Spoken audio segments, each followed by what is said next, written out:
Good morning. Dear Board of Trustee members, I want to thank you for giving of your time to hear my remarks in support of President Eli Capilouto.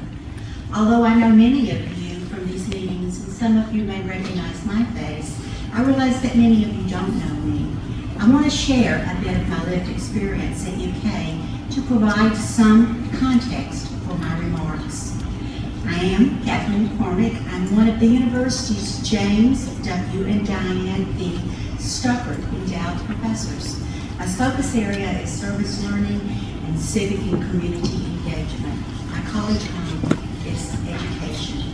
I came to UK in 1998 from the University of Georgia system, along with Hal Mummy and Toby Smith. My tenure has outlasted theirs, but in all fairness, their jobs were possibly more difficult. Prior to my tenure in Georgia, I worked for a number of our benchmarks, such as the University of Alabama, Auburn University, and others outside the SEC. These opportunities provided me a perspective on how shared governance works in multiple institutions and administrative organizations, which helped guide my work in shared governance at UK.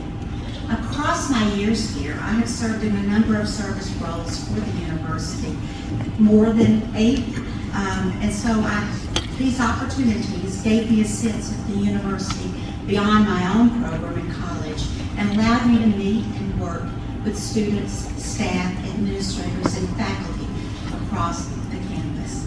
After service as a senator for my college and Senate Council member in 2016 and 2017, I served as the chair of the University Senate following my mentor, Holly Swanson. In that opportunity, I had the opportunity to participate in shared governance with President Capilouto and the provost at that time, Tim Tracy. Most recently, as the SACS liaison, I led the university's successful efforts for reaccreditation.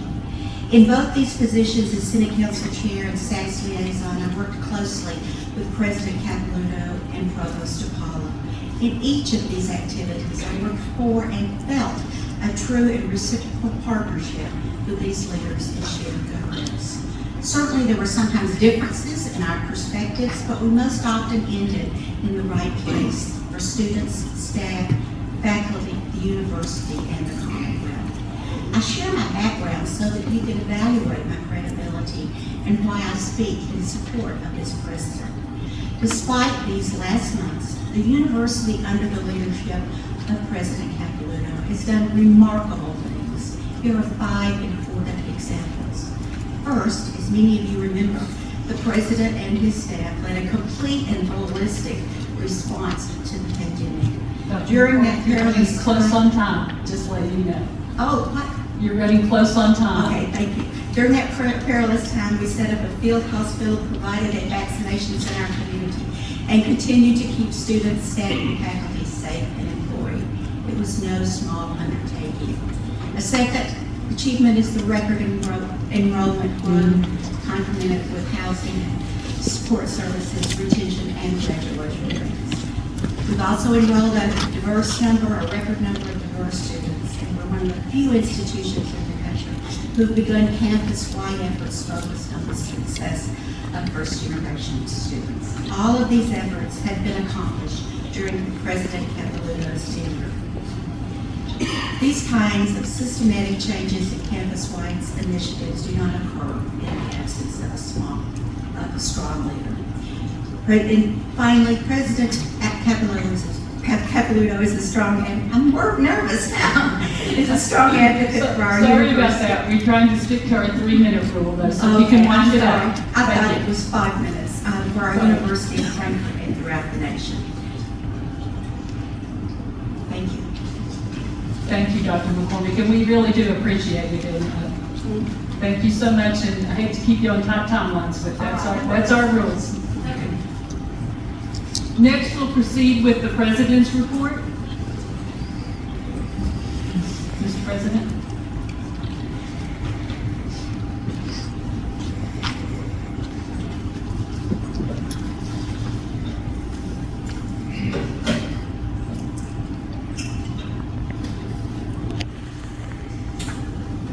Madam Chair, members of the Board of Trustees, PR 6 outlines the details of proposed revisions to the governing regulations, along with the direction to review and revise our administrative regulations to ensure alignment. This has been a process many months in the making, based on a strategic plan focused on how we advance this state. You directed us to examine ways to accelerate our progress. Over the last day, you've heard from other work groups the results of their many efforts. Powerful ideas, strong proposals, potentially transformative concepts and actions, much more work to be done. This past week, though, has crystallized for me why these efforts, the revisions before you for a second reading this morning, are so important to our future progress. It has been a remarkable week in the life of what we all believe so deeply is a remarkable community. Our goal is to have many more weeks like it. On Monday, the Director of the National Institutes of Health, Dr. Monica Bertagnoli, spent an entire day on our campus. She heard details about our research priority areas in biomedicine, focused on challenges such as cancer, substance use disorder, Alzheimer's, diabetes, and heart disease. She received details of our efforts to advance too often underrepresented faculty to work on these critical needs that face our state. And she heard compelling presentations about the gains we're making in reducing health disparities in rural areas.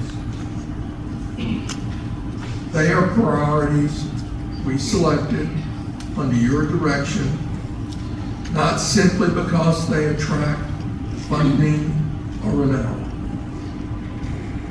They are our priorities because they are Kentucky's priorities. Kentucky's challenges are our responsibilities.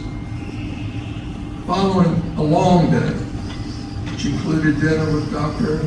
Bertagnoli and Senate President Robert Stiers, she followed up with an email saying how she learned a great deal from your team. Lessons that are critical if we're to be successful in all that we do. She went on to say, we look forward to more interactions with the stellar UK biomedical research and education enterprise. You have so much to be proud of. That same afternoon, I met with Dr. Ryan Quarles, the new president of the Kentucky Community and Technical College System, to sign a memorandum of understanding. The agreement commits UK and KCTCS to making the pathway easier and clearer for students transferring to the University of Kentucky. It's that simple. More students, more degrees, more Kentuckians prepared for careers and lives of meaning and purpose. More discoveries aimed at extending healing and hope and transforming our state. On Wednesday morning, I was in Moorhead at St. Clair Healthcare to celebrate what we hope will soon be the culmination of our acquisition of this outstanding community health provider. The excitement of the hundreds of people who attended. They were there because they gathered in common cause and celebration. It was palpable, one of the most moving days I've spent in Kentucky. They are so proud to be joining our community, our family. I thought of and spoke of Dr. Louise Carter, St. Clair's namesake saint, who made her home her lifelong cause. And I thought and spoke to members of the Sisters of Notre Dame, who have made this community their mission and this hospital an extension of their faith. They now turn to us to renew, revitalize, and cherish a precious legacy. After 7 decades of partnership, we are taking this next step to acquire St. Clair, not because of what it means to our bottom line, but because how it strengthens the potential to fundamentally change the trajectory of health and well-being of the region. And finally, after our meeting this morning, we will convene again just south of here to break ground on a new research building for the Martin Gatton College of Agriculture, Food and Environment. The 263,000 square foot research facility represents a $285 million investment that the state and this university are making in Kentucky's agricultural community. The investment is, at once, both acknowledgement and fulfillment of what President Lincoln, a Kentuckian, said in creating what would become the system of land-grant colleges in this country. The President said, "The land-grant university system is being built on behalf of the people who have invested in their public universities, their hopes, their support, their confidence." I will use those words again later this morning. They bear repeating as they define the essence of who we are and what we mean to this Commonwealth and its people. We are a promise to the people of the state. And of course, it is our people, our students, our faculty, our staff, who make that promise real each day in innumerable and manifold ways. So that brings me to the recommendations before you in PR6. As trustees and stewards of this place, keepers of our promise, you see the capability and potential this place and its people hold. You celebrate these moments and milestones with us. But you have challenged us and directed us to do more, to grow to meet the needs of this state, to review and refine what we teach to even better prepare our students, to expand and enhance partnerships that will create still future opportunities, and to find ways to strengthen how we support our workforce, to recruit and retain the people who do so much for Kentucky. PR6 is a recognition that while we have so much to be proud of, we can neither be complacent or satisfied. As many challenges as we have overcome, there's still more to meet. As much as we've accomplished this past year, yet alone this past week, there's still much more to do. To accelerate our progress for Kentucky, we must acknowledge where we can improve. Many ask, why so fast? This is not a crisis or an emergency, but I hope we all feel the sense of urgency because of what this board directed us to do years ago. We don't face the calamities that you see other institutions of higher education face. No budget cuts, no program closures. We're investing in our people.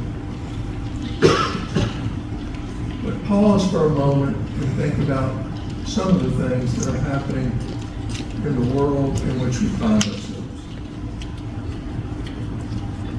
As Dr. Cassis can explain much better than I. The structure of proteins hold answers to understanding diseases, new drugs, the behavior of bacteria, and even the behavior of the human body. Determining the precise shape of a protein can take months and years. Some doctoral students would spend their entire career trying to unfold one of these. An artificial intelligence lab in London has reduced this time to days, hours, and even minutes.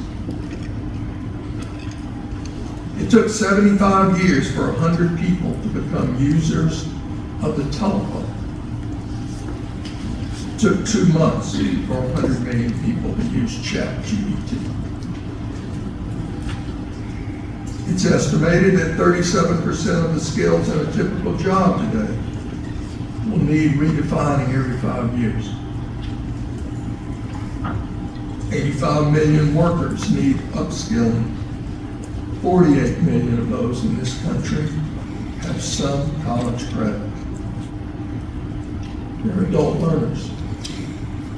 It's what CPE is incorporating into our performance funding model in the direction of our state. So this is not the time for glacier speed. It is, as you have directed us, time to accelerate. PR6 represents the earnest effort on our part to be responsive to the direction you have given us as a board, to examine what others do well, to reflect on how our people can be empowered to do more, and to be honest in where we can harness and leverage our regulatory guidelines and governance structures to be better. Not everyone, as I mentioned earlier, is supportive of this process or the resulting recommendations and revisions before you this morning. I will always respect those who disagree and trust that it comes from an honest but still profound difference of opinion on how to best represent UK. And I will acknowledge and admit to one of the critiques, which has taken many forms, but comes down fundamentally to this. It is the notion that I am obsessed. To be sure, you're right. I am obsessed. I'm obsessed with Kentucky and her future. I believe that for Kentucky to grow, this community must grow. This means more students and more graduates who are even more prepared, not simply for the first job, but for a career of changes, challenges, dominance, and turbulence. I believe that for Kentucky to be healthy, we must treat, help, and heal more Kentuckians. We must better prevent diseases. And that means a larger and stronger healthcare system tomorrow than what exists today, with increased capacity and commitment. But it also means doing what we can as a university to help address our civic health. Our civic health is just as important. We must offer our students a toolkit of skills to not only have a technical competency, but a humane capacity as well. As one person who works in the space recently said in an interview I heard, we need a civic culture undergirded by how we respect, relate, cooperate, rather than one that traffics solely in discord, division, and contentiousness. That doesn't mean that we won't disagree. does mean that we, as this thought leader remarked, find ways, even when we disagree, to cooperate on concrete projects to serve the common good. That is our essential project too. And that is, without question, I confess, my obsession. I believe it is yours as well. I also believe it is what we are called to do. The promise in our calling may not befit words carved in stone on the campus walkway, but it is our calling. This is our time, and I believe we must act. It is in that spirit and in seeking to honor the direction you, as the people's representatives, have provided us, that I offer PR 6 as a recommendation that the Board of Trustees approve the proposal to repeal and replace governing regulations, mandate the review and revision of existing administrative regulations, which were received for preliminary consideration on April 26, 2024, and final review and approval June 14, 2024. Initiate the review and revision of all administrative regulations to ensure alignment with the governing regulations adopted June 4th, 2024. You have the background information in your materials, which I know you have reviewed carefully and thoughtfully. Madam Chair, PR 6. Thank you, Mr. President. We'll go ahead and consider PR 6. Is there a motion for approval of PR 6? Motion for approval. Motion, trustee Shu. Second, trustee Case. Okay. Thank you. Is there any discussion? Trustee Swanson. Today, as a board, we are being asked to make a very important decision. We are being asked to fundamentally change how this university operates. As an educator, I still believe that educational decisions should be made by those closest to the classroom. But what about the rest of you? How did you arrive at your decision? Is your decision based only on trust? As a trained scholar, I make my decisions based on data. But what data do we have? The data that has been presented to us is from a single report. Yet, this report appears to be secret. I expect that this report has cost the university a considerable, yet undisclosed sum of money. Despite the seemingly importance of this report, it has not been available for board members to review. Now, I have been informed that in response to an open record request, the report may become available June 19th, one working day after this vote has been made. Does this not give you pause? By voting in favor of this resolution, you, my fellow board members, are agreeing to the notion that educators do not have a formal say in educational policy. Let me be clear. That means no final decisional authority in forming the curriculum. Institutional history of higher education tells us that without a strong faculty voice, educational policymaking will return to the dark, smoke-filled rooms of a few powerful men. By voting in favor of this motion, your actions will reverse the wise decisions of our former President John Oswald, who sought to bring light and more voices to those dark rooms. I expect I will be outnumbered in my vote of no. In the absence of any compelling evidence, I cannot vote in favor of this motion. I urge you to carefully consider your action. Join me in voting no. Delay this decision until we can have more convincing data versus proclamations of just trust us. Voting no is by no means a vote against the precedent. It is a vote for more clarity and more information. With this in hand, we can then engage in an honest debate and make a well-informed decision. Thank you. Thank you, Trustee Swanson. Do we have any other discussion or comments? Trustee Ballard. Thank you, Chair McCann. I speak as a faculty member and a trustee. In this role, I represent the concerns of all faculty, but also the interests of the entire institution. That is the role. A narrative has been created around this issue that argues that all faculty are opposed to this process. In the revisions we are considering today, that perspective is simply not accurate. Some of my colleagues who have been very vocal are opposed. They have voiced those concerns to you, to me, to others.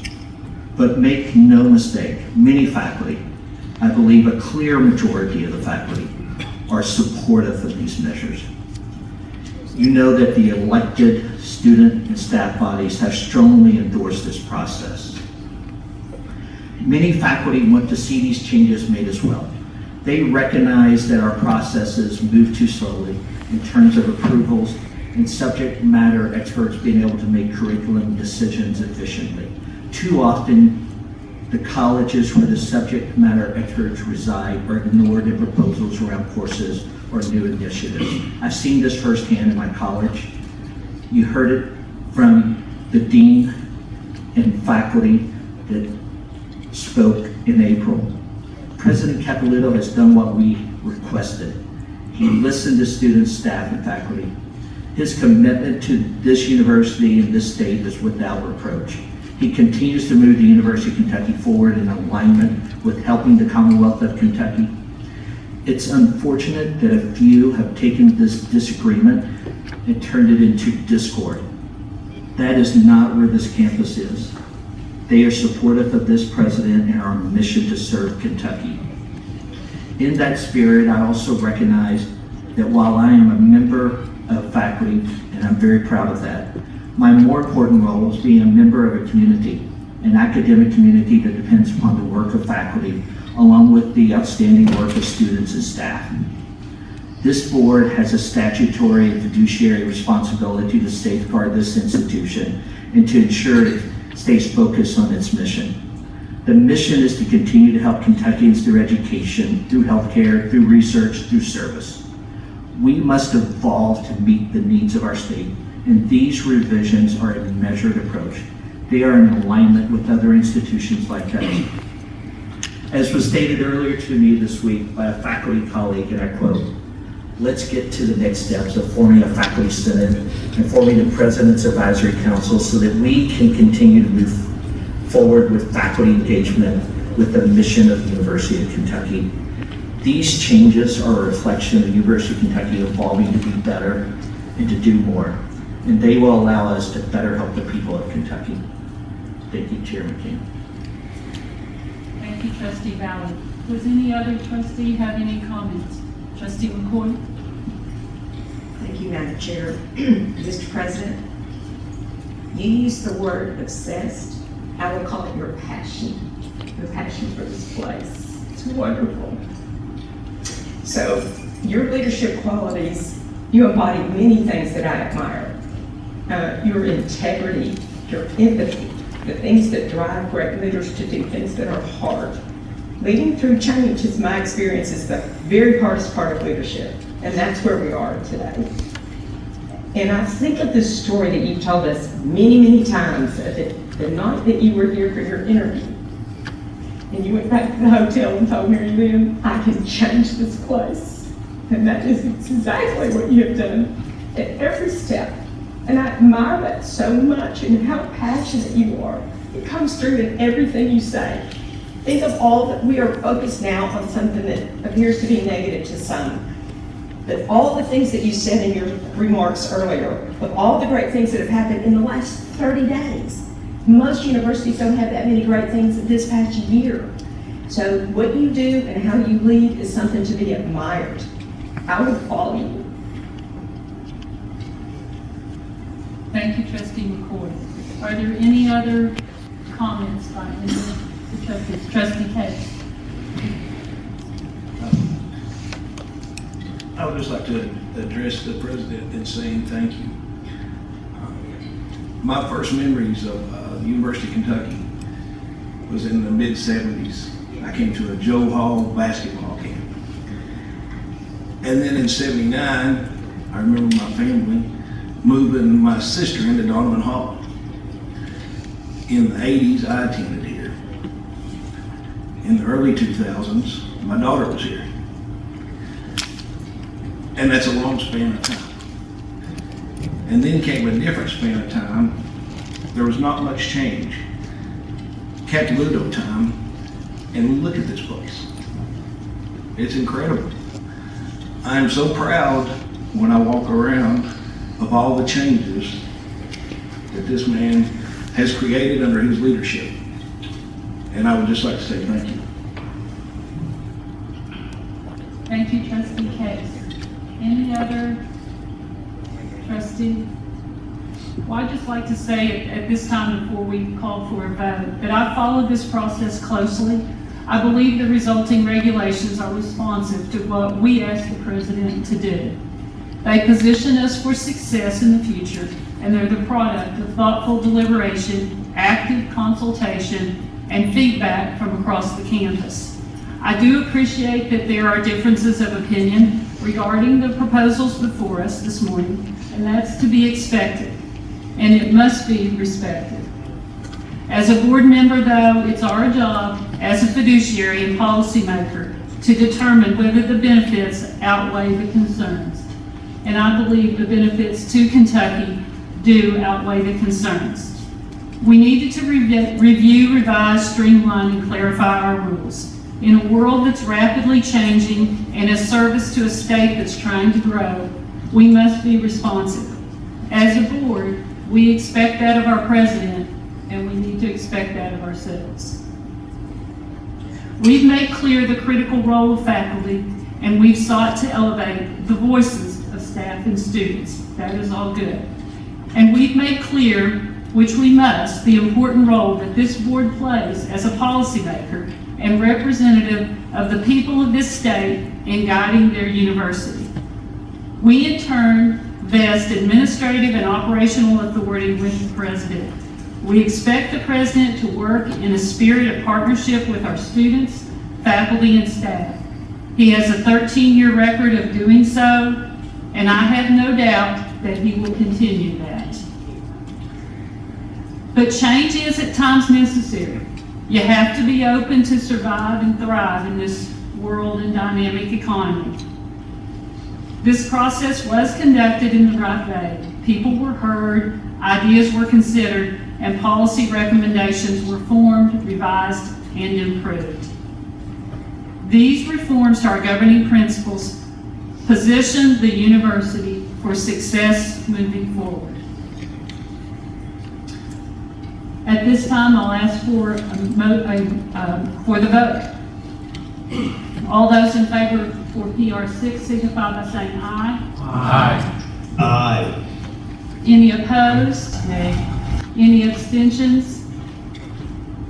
PR6 is adopted.